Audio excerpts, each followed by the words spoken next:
내 평생을 바친 기계를 두고 그들이 뭐라고 했는지 알아? 겨우 운이 좋아서 한 번 들어맞은 장난감이라고 하더군. 30살 청년이던 내가 이제 여든을 바라보는 노인이 되었는데 말이야.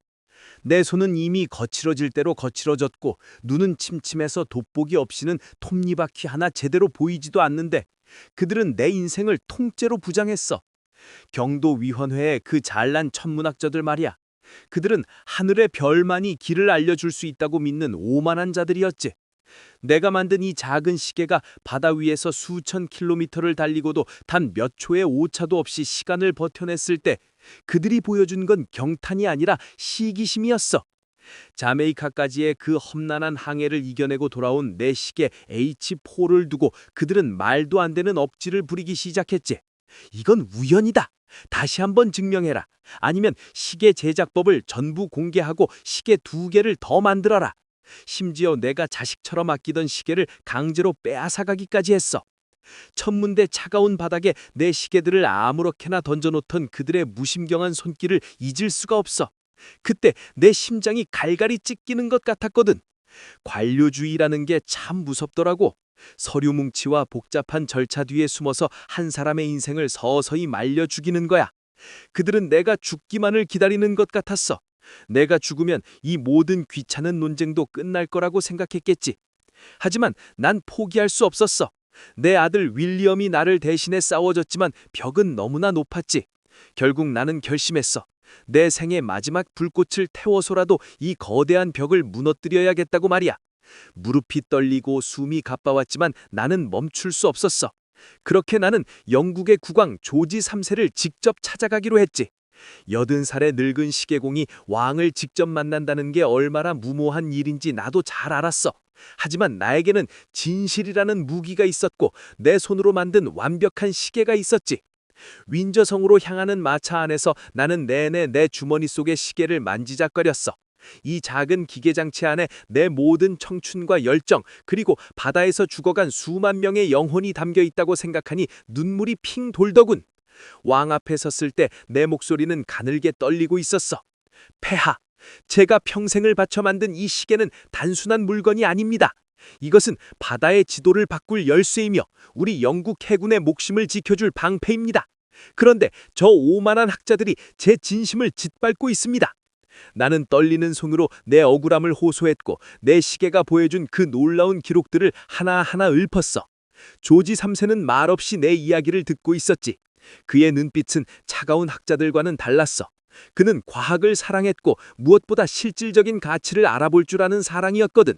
왕은 내 시계를 찬찬히 뜯어보더니 한참 동안 침묵을 지켰어.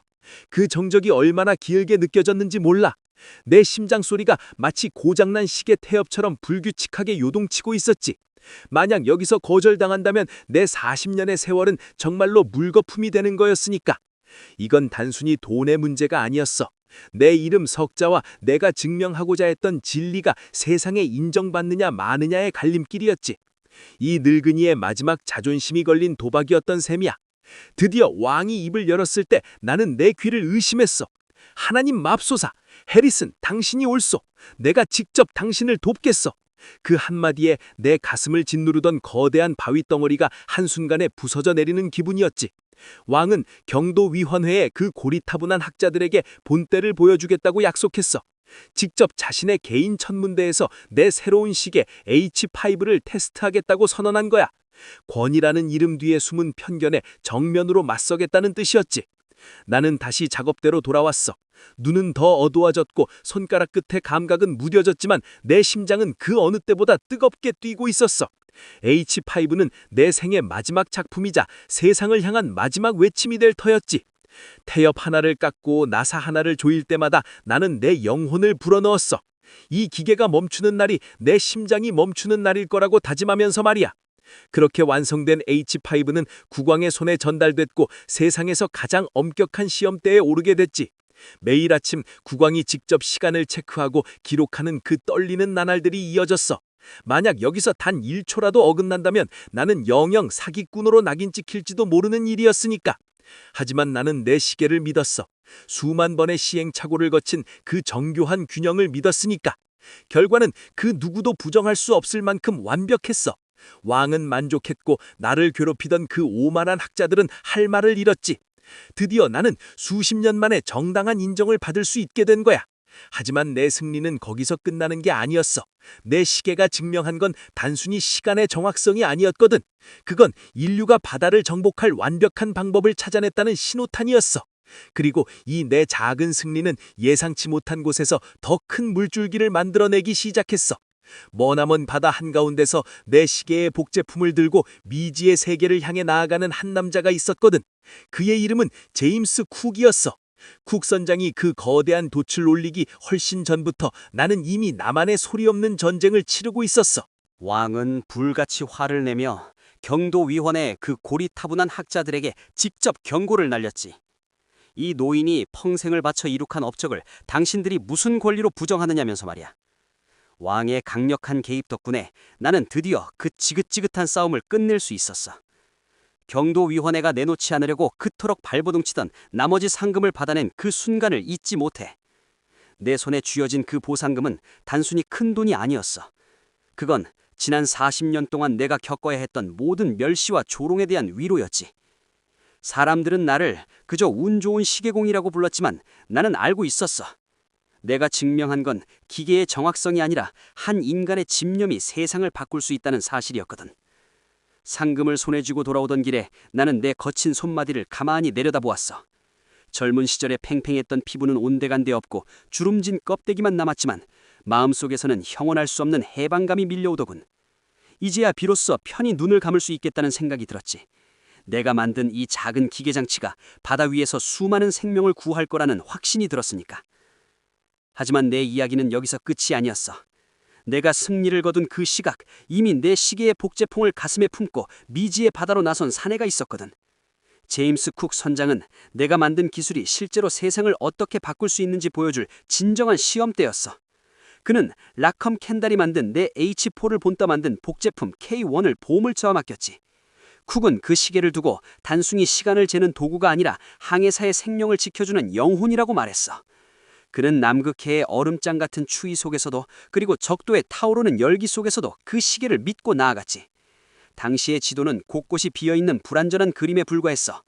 항해사들은 자기가 어디에 있는지 정확히 모른 채 그저 감으로 바다를 누벼야 했으니까. 하지만 쿡에게는 이제 내가 선물한 정확한 시간이 있었지. 그는 시계를 이용해 자신의 위치를 지도 위에 점으로 찍기 시작했어. 그 점들이 하나 줄 모이면서 안개에 쌓여있던 세 개의 윤곽이 드러나기 시작했지. 그건 인류 역사상 가장 정교한 지도가 만들어지는 과정이었어. 쿡 선장이 태평양의 파도를 가르며 나아갈 때마다 세상의 크기는 조금씩 구체적으로 변해갔지. 그런데 쿡의 항해는 단순히 땅을 찾는 여정이 아니었어. 그건 시간을 지배하는 자가 세상을 어떻게 지배할 수 있는지를 보여주는 거대한 실험이었거든. 어느 날 쿡의 배가 남반구의 낯선 섬 근처에 다다랐을 때였어. 안개 너머로 희미한 땅의 윤곽이 보였지만 그게 정말 육지인지 아니면 환상인지 누구도 확신할 수 없었지. 당시 선원들에게 바다 위에서의 위치를 파악한다는 건 목숨을 건 도박이나 다름없었어. 하지만 쿡 선장은 달랐어. 그는 아주 침착하게 선실로 내려가 내가 만든 시계의 복제품인 K1 앞에 섰지. 그는 그 시계를 단순히 시간을 가리키는 기계가 아니라 자신의 운명을 쥐고 있는 수호신처럼 대했어. 흔들리는 촛불 아래서 그는 조심스럽게 시계의 바늘을 확인했지. 시계는 거친 파도 속에서도 마치 아무 일 없다는 듯이 규칙적인 심장 박동을 내뿜고 있었어. 그 째깍거리는 소리가 쿡에게는 세상에서 가장 감미로운 음악처럼 들렸을 거야. 그는 다시 가판으로 올라와 자신 있게 소리쳤어. 지금 우리가 있는 곳은 정확히 이 지점이다 라고 말이야. 그건 그전까지 그 어떤 항해사도 할 수 없었던 마법 같은 일이었지. 내가 이 시계를 만들 때 가장 걱정했던 게 뭔 줄 알아? 바로 바다의 그 변덕스러운 성질이었어. 북극의 얼음장 같은 추위에서 갑자기 적도에 타오르는 열기로 이동할 때 기계장치가 어떻게 버텨낼지, 그게 내 가장 큰 고민이었거든. 금속은 온도에 따라 늘어나기도 하고 줄어들기도 하잖아. 그 미세한 변화가 시계의 오차를 만들고 결국 항해사를 죽음으로 몰아넣는 법이거든. 그런데 쿡이 보낸 기록을 보면 내 가슴이 터질 것만 같아. 그는 남극권의 그 지독한 추위 속에서도 시계가 단 1초의 흐트러짐도 없었다고 적었거든. 파도가 배를 집어삼킬 듯이 달려들고 배 전체가 비명을 지르며 흔들리는 상황에서도 말이야. 내 시계 속의 밸런스 휠은 그 모든 진동을 이겨내며 묵묵히 제 할 일을 다 하고 있었던 거지. 그 소식을 들었을 때 나는 작업대 앞에 앉아 가만히 눈을 감았어. 내 손끝에서 탄생한 그 작은 부품들이 지구 반대편의 거친 바다 위에서 살아 숨쉬고 있다는 게 믿기지 않았거든. 마치 내 영혼의 일부가 쿡의 배에 올라타 함께 항해를 하고 있는 기분이었어. 쿡은 이 항해를 통해 인류가 수천 년 동안 상상으로만 그려왔던 남반구의 지도를 완전히 새로 쓰기 시작했지. 그전까지 사람들은 남쪽 끝에 엄청나게 거대한 대륙이 있을 거라고 믿었어.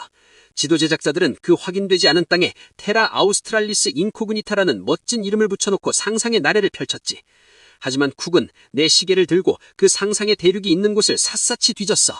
그는 내 시계가 알려주는 정확한 경도 정보를 바탕으로 바다 위에 보이지 않는 격자무늬를 그렸지. 그리고 그 선을 따라 움직이며 환상 속에 존재하던 대륙들을 하나씩 지워나가기 시작했지. 뉴질랜드의 복잡한 해안선이 마치 어제 본 것처럼 생생하게 드러났고 호주의 동부 해안이 세상에 처음으로 제 모습을 보였어. 이건 단순히 땅을 발견하는 수준이 아니었어. 인류가 비로소 지구가 어떻게 생겼는지 그 실제 크기와 모양을 온전히 이해하기 시작한 역사적인 사건이었지. 쿡 선장은 자신의 일기에 내 시계를 가리켜 신뢰할 수 있는 친구라고 불렀어. 한 번도 본 적이 없는 늙은 시계공이라는 나를 향해 그는 최고의 찬사를 보낸 셈이지. 사실 쿡도 처음엔 회의적이었다고 해. 그저 태엽 몇 개로 움직이는 기계 덩어리가 어떻게 그 광활한 바다에서 길을 찾아준단 말인가 하고 의심했겠지. 하지만 3년이라는 긴 항해 끝에 그가 다시 영국으로 돌아왔을 때 내 시계의 오차는 고작 몇 분에 불과했어. 그건 수만 킬로미터를 이동한 결과라고는 믿기지 않을 만큼 경이로운 숫자였지. 당시 최고의 천문학자들이 달의 미치를 관측해서 계산하던 방법보다 훨씬 정확하고 빨랐던 거야. 복잡한 수식도 필요 없고 밤하늘이 구름에 가려져 있어도 상관없었지. 그저 시계를 들여다보기만 하면 내가 지금 지구 어디쯤에 있는지 알 수 있게 된 거야. 그건 바다 위의 혁명이었고 동시에 지식의 폭발이었어. 쿡이 가져온 지도들은 너무나 정교해서 이후 수백 년 동안 전 세계 선원들의 교과서가 되었지. 내가 평생을 바쳐 만든 그 작은 쇳덩어리들이 결국 인류의 시야를 수만 대로 넓혀준 거야. 이제 더 이상 바다는 미지의 공포가 아니었어. 정확한 시간만 있다면 세상 끝 어디든 갈 수 있다는 확신이 생긴 거지. 그렇게 내 시계는 쿡 선장의 손을 거쳐 세계 무역의 탄도를 바꾸고 대영 제국의 번영을 이끄는 보이지 않는 엔진이 되었어. 하지만 사람들은 잘 모르는 이야기가 하나 더 있어. 이 완벽해 보이는 항해 뒤편에서 쿡 선장이 얼마나 처절하게 이 시계를 지켜냈는지 말이야. 그는 단순히 시계를 찬 게 아니라 매일 밤 시계에 태엽을 감으며 자신의 신념을 확인하고 있었거든. 한 번은 엄청난 폭풍우가 몰아쳐서 배가 거의 전복될 뻔한 위기가 있었어. 모든 선원이 살기 위해 짐을 버리고 아우성칠 때 쿡은 가장 먼저 내 시계가 보관된 상자부터 품에 안았지. 그에게 시계는 단순한 장비가 아니라 동료들의 생명줄이었으니까. 그는 시계가 젖지 않도록 자신의 겉옷을 벗어 감싸고 흔들리는 선실바닥에서 밤을 지새웠다고 해. 그 간절함이 통했는지 시계는 멈추지 않았고 그들은 무사히 안개 속을 빠져나올 수 있었지. 이런 쿡의 집념과 내 시계의 정확성이 만나면서 세계 지도의 마지막 빈칸들이 눈부시게 채워져 가고 있었던 거야. 남태평양의 수많은 섬이 제 이름을 찾고 바다의 깊이와 흐름이 기록되면서 인류는 비로소 지구라는 거대한 집의 설계도를 완성하게 되었지. 그런데 쿡 선장이 이 놀라운 지도를 들고 영국으로 돌아왔을 때 세상은 또 다른 충격에 휩싸이게 돼. 그의 발견이 단순히 지리학적인 성과를 넘어서서 국제관계와 경제에 미칠 영향이 상상을 초월했거든. 원문에는 없던 새로운 땅들이 속속들이 밝혀지면서 각국의 탐험가들은 자극에 받기 시작했어. 그들은 이제 너도 나도 내 시계와 같은 정밀한 도구를 원하게 되었지. 항해의 패러다임이 완전히 뒤바뀐 거야. 과거에는 운에 맡기던 모험이었다면 이제는 데이터와 시간에 기반한 과학적인 정복이 시작된 셈이지. 국의 성공은 내 시계가 가진 가치를 세상 그 누구도 부정할 수 없게 만들었어. 나를 사기꾼이라 비난하던 학자들도 이제는 내 집 앞에 줄을 서서 기술을 가르쳐달라고 구걸하는 처지가 되었지. 하지만 나는 그들에게 내 기술을 쉽게 넘겨줄 생각이 없었어. 이건 단순히 기계를 만드는 법이 아니라 시간을 대하는 태도에 관한 문제였으니까. 쿡 선장이 태평양 한가운데서 느꼈을 그 고독과 책임감을 이해하지 못하는 사람들에게 내 영혼이 담긴 시계를 맡길 수는 없었거든. 그 무렵 쿡은 이미 세 번째 항해를 준비하고 있었어. 이번에는 북서 항로를 찾아 북극해로 향하겠다는 원대한 계획이었지. 그는 다시 한번 내 시계의 복제품을 챙겼어. 이제 그에게 내 시계가 없는 항해란 상상할 수도 없는 일이 된 거야. 그는 출발하기 전 나에게 짧은 편지를 보내왔어. 당신의 발명품 덕분에 나는 이제 바다 위에서 길을 잃을까 두려워하지 않게 되었다고 말이야. 그 문장을 읽으며 나는 평생 처음으로 내가 살아온 세월이 헛되지 않았음을 느꼈어. 비록 나는 늙고 병들어 침대에 누워있는 처지였지만 내 분신과도 같은 시계는 쿡과 함께 또다시 미지의 세계로 나아가고 있었지. 그 세 번째 항해는 이전보다 훨씬 더 험난하고 위험한 예정이 될 거라는 걸 우리 모두 예감하고 있었어. 북극의 거대한 빙산과 싸워야 했고 한 번도 가보지 못한 낯선 해역의 파도를 견뎌야 했기 때문이야. 하지만 쿡은 내 시계를 믿었고 나 또한 그를 믿었지. 그는 이번에도 정확한 시간을 이용해 세상의 끝을 그려낼 작정이었어. 그런데 그 세 번째 항해 도중 하와이 섬에 도착했을 때 예상치 못한 사건이 벌어지고 말아. 그 소식을 듣는 순간 내 심장이 덜컥 내려앉는 기분이었어. 항해 중 원주민과의 오해로 벌어진 갑작스러운 충돌이었지. 그 거칠고 광활한 바다를 수만 킬로미터나 누비며 살아남았던 그 위대한 탐험가가 그렇게 허망하게 목숨을 잃었다는 게 믿기지 않았어. 하지만 내 마음을 더 아프게 했던 건 그가 죽는 순간까지도 자신의 임무와 동료들, 그리고 내 시계의 복제품인 K1을 지키려 했다는 사실이었지. 얼마 후 쿡에 남긴 유품과 항해 일지, 그리고 내 시계의 복제품인 K1을 들고 영국으로 돌아온 쿡의 선원들이 그들이 가져온 건 단순한 시계가 아니었어. 그건 인류가 단 한 번도 보지 못한 세상의 진짜 모습이 담긴 거대한 두루마리들이었지. 나는 떨리는 손으로 그들이 펼쳐놓은 해도를 천천히 짚어내려갔어. 그 정교함은 정말이지 소름이 돋을 정도였거든. 그 전까지 지도는 그저 탐험가들의 주관적인 기억이나 상상에 의존한 희미한 그림에 불과했어. 어디가 땅이고 어디가 바다인지조차 불분명한 안개 속의 세계였지. 그런데 쿡이 가져온 지도 위에 경도와 위도가 촘촘한 그물망처럼 얽혀 있었고 그 위에 대륙의 해안선들이 칼날처럼 선명하게 그려져 있었어. 그 선 하나하나가 내 시계가 가리키는 정확한 시간의 기록들이었다는 걸 나는 본능적으로 알 수 있었지. 그 지도를 보는 순간 나는 가슴 깊은 곳에서 뜨거운 무언가가 울컥 치밀어 오르는 걸 느꼈어. 아, 이제 지구가 드디어 하나로 연결되었구나. 우리가 어디에 있는지, 우리가 어디로 가고 있는지 이제는 누구나 알 수 있게 되었구나 하는 안도감이었지. 이건 단순히 지리학적인 성과를 넘어서는 일이었어. 해마다 바다 위에서 수천 명의 선원이 길을 잃고 굶주림과 괴열병으로 죽어나갔던 그 비극의 고리를 마침내 끊어낸 거야. 내가 평생을 바쳐 깎고 다듬었던 그 작은 톱니바퀴들이 결국 수만 명의 생명을 구하는 등불이 된 셈이지. 이제 선원들은 더 이상 어둠 속에서 보이지 않는 암초를 두려워하며 기도만 하지 않아도 됐어. 그저 시계를 보고 계산만 하면 자신이 안전한 곳에 있는지 바로 확인할 수 있게 되었으니까. 세계 무역의 물줄기도 완전히 바뀌었지. 배들이 더 이상 해안선을 따라 빙 돌아가지 않고 바다 한복판을 가로질러 다니기 시작했어. 먼 나라의 물건들이 더 빨리, 더 싸게 오가면서 세상은 전례 없는 풍요를 누리게 된 거야. 이 모든 변화의 중심에 내 작업대 위에서 탄생한 그 작은 기계장치가 있었다는 게 참으로 묘한 기분을 들게 하더군.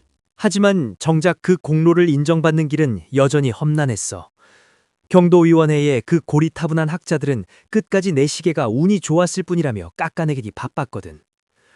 여든이 넘은 노병이 된 나는 마지막 힘을 쥐어짜서 조지 3세 국왕을 찾아갔어. 국왕은 내 시계를 직접 살펴보더니 이렇게 말하더군. 해리슨 씨, 당신은 정말 위대한 일을 해냈어. 내가 당신을 지켜주겠어. 그의 개입 덕분에 나는 죽기 직전이 되어서야 마침내 경도 상금의 나머지 절반을 받아낼 수 있었지. 돈이 중요했던 건 아니야. 내 평생의 신념이 틀리지 않았다는 걸 세상으로부터 정식으로 인정받고 싶었을 뿐이지. 상금을 받은 지 얼마 지나지 않아 나는 조용히 마지막을 준비하기 시작했어. 런던의 차가운 밤 공기 속에서 내 방안을 가득 채운 건 여전히 시계들의 규칙적인 똑딱거림이었지. 나는 그 소리를 들으며 가만히 미소 지었어. 내가 없더라도 저 소리들은 멈추지 않고 세상을 안내하겠지. 이제 인류는 시간을 소유하게 되었고 그 시간을 통해 공간을 정복하게 되었으니까. 나는 83세의 나이로 조용히 눈을 감았지만 내가 남긴 유산은 지금 이 순간에도 살아 숨쉬고 있어. 당신들이 손목에 차고 있는 시계 속에, 그리고 하늘 위를 떠다니는 위성 항법 장치 속에도 내 밸런스 휠의 박동이 스며들어 있거든. 우리는 이제 더 이상 바다 위에서 길을 잃지 않아. 정확한 시간이라는 나침반이 우리 모두의 주머니 속에 들어있으니까 말이야. 한 시대를 풍미했던 낡은 시계공의 이야기는 여기서 끝나지만 지구가 하나의 지도로 연결된 그 위대한 여정은 영원히 멈추지 않을 거야. 당신이 오늘 하루를 계획하고 누군가와 약속을 잡는 그 짧은 순간에도 내가 바쳤던 60년의 세월이 함께 흐르고 있다는 걸 기억해줬으면 좋겠어. 시간은 단순히 흘러가는 게 아니라 우리가 어디로 가야 할지를 알려주는 가장 정직한 목소리니까. 내 시계의 초침이 지금도 당신의 삶 속에서 묵묵히 제 할 일을 다하고 있다는 사실이 나에게는 가장 큰 보람이자 기쁨이야. 이제 나도 편안히 쉴 수 있을 것 같아. 세상의 모든 배가 무사히 항구에 도착하는 그 소리를 들으며 말이지.